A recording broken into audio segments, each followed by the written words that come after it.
Do you want more? More time, more balance, more love, more sex, more money, more real, and less bullshit? This is the Women Wanting More podcast with Dr. Karen Osborne. Real life, real stories, plus real tips to get you more of what you want.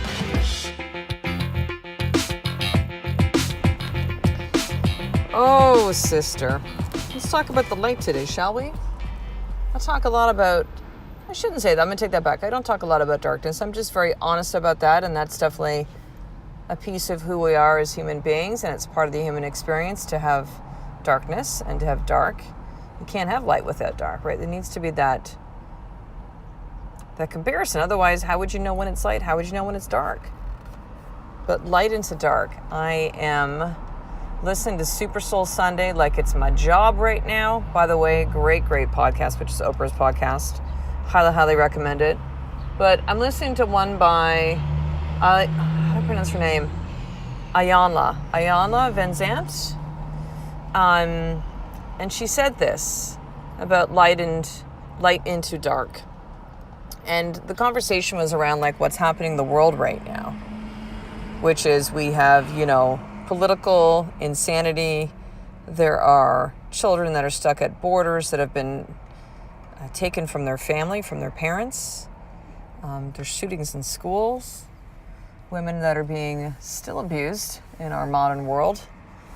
Like, you take a look at stuff and it seems like it goes on and on and on and on and on. And you wonder if the light will be on again within our world, right? We're raping our environment. Like, how much more stuff can really go on? And it can be heavy, right? Like, if you just turn on and you follow the fear trail on the internet, or you follow the fear mongering that's in the papers and all this stuff, it's to keep us scared, down, controlled. And I want you to know this right now, sister, that darkness cannot exist when the light gets turned on. I want you to think about this for a second. I'm going to repeat this. Darkness cannot exist once the light gets turned on. You're seeing, and if you've been listening to the podcast for a while, you're hearing a real shift within me because there's a lot of light being turned on right now. And again, ain't nothing wrong with the darkness. It is a piece of who we are. It's within us. It's part of our world. It simply is, right? There's up and down, there's yin and yang, there's light and dark. It just simply is.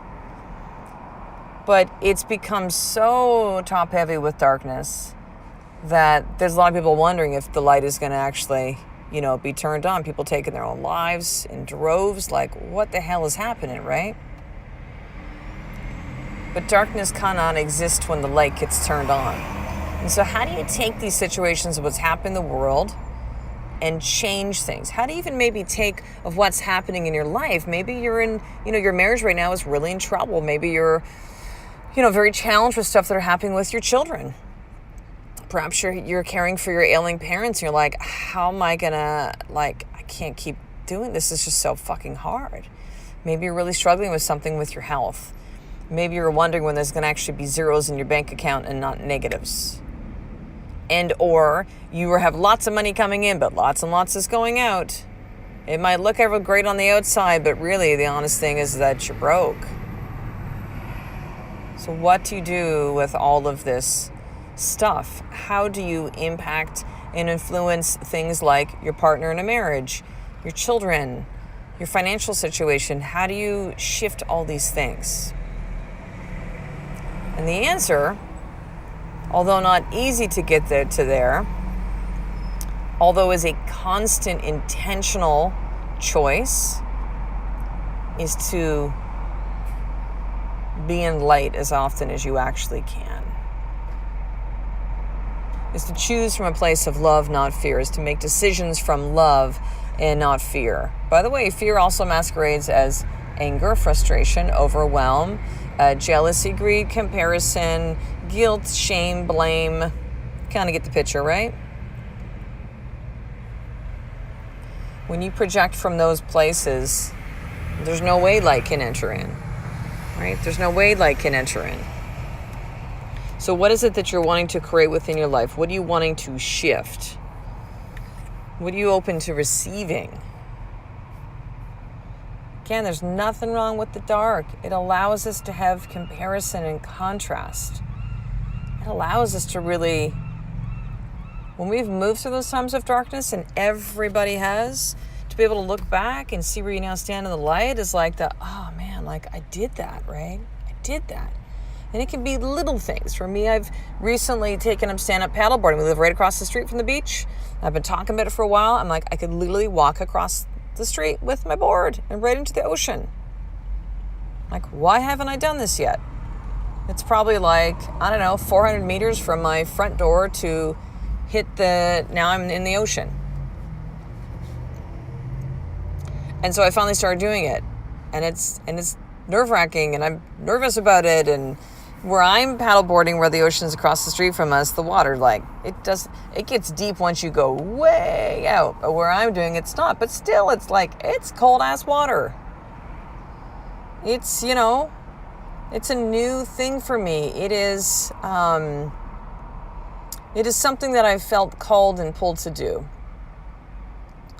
And you might take a look at something like that and say, well, how could something like you just doing something that you feel, for me, really does feel like my soul needs to be in or on water like every single day. And I'm actually doing this right now over the next 7 days. So how does being in my own light, listening to what I feel is what my soul, spirit, universe, God is telling me to do, how does that impact anybody and anything? It does in a huge way, sister. See, because when you shine your light, when you live in that light, when you come from a place of love more than you come from a place of fear, it is tangible to people. Now, they might not consciously feel that from you, but they're going to feel that from you. Get me?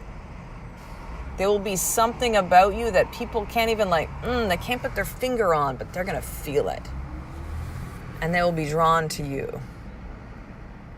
And you will inspire them, and you will lead them. There's going to be people that you're leading in your life by how you actually live your life that you will never know that you have impacted and touched and affected.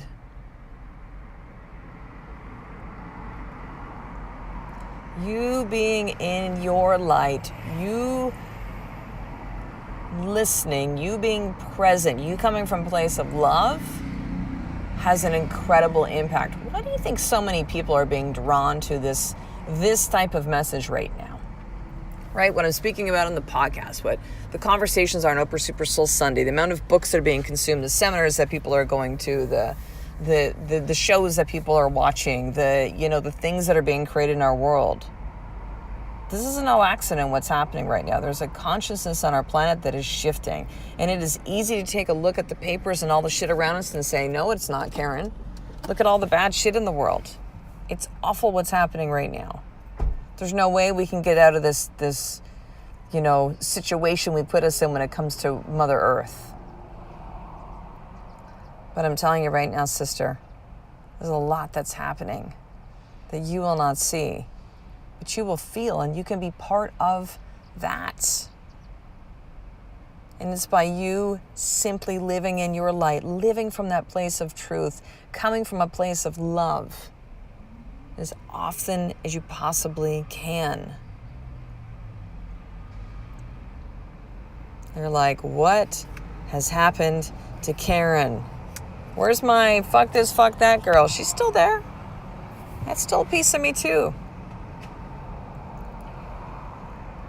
But what I've realized is that me simply living like my life, being who I am, telling the truth, being in truth, living my truth, living in the light, living from love, this is the way to impact you, sister, and others around me far greater than, let me get in your face and fucking tell you. That can be effective too, and I'm still going to go there at times.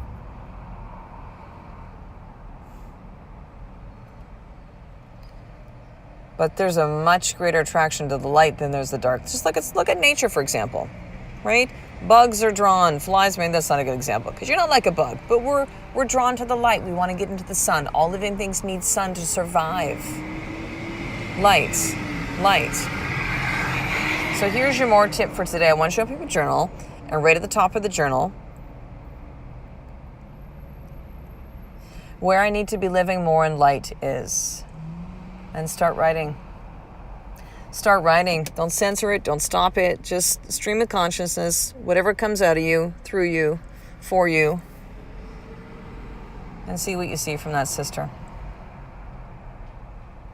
So make sure you subscribe to this podcast as we finish up here today so you don't miss any episodes. Still out 5 times a week. Over 2 million downloaded episodes now around the world. And thank you so much for listening. I would also greatly appreciate if you leave a 5-star review on iTunes so we can reach more women with this message. In addition, I want you to be in sisterhood. Listen, when we do this work together, it is much more powerful when we try to do it by ourselves. So sisterhood is about that. So head over right now to drkarenosborn.com/sisterhood. And is my gift to you to be able to join for the first 7 days for free. And lastly, make sure to subscribe to the Women Wanting More newsletter. This is where you're really going to be part of this tribe. Get all the show notes, and I'm going to send you some great gifts when you subscribe to the newsletter. So for that, head over to drkarenosborn.com/action guide. So I will talk the next episode, sister. A life of more is just one step away from, yes, you doing the fucking work, but also living in the light every single day. I love and appreciate you. To get the show notes of each Women Wanting More episode, including the How to Get More tip, subscribe to the newsletter at drkarenosborn.com/newsletter.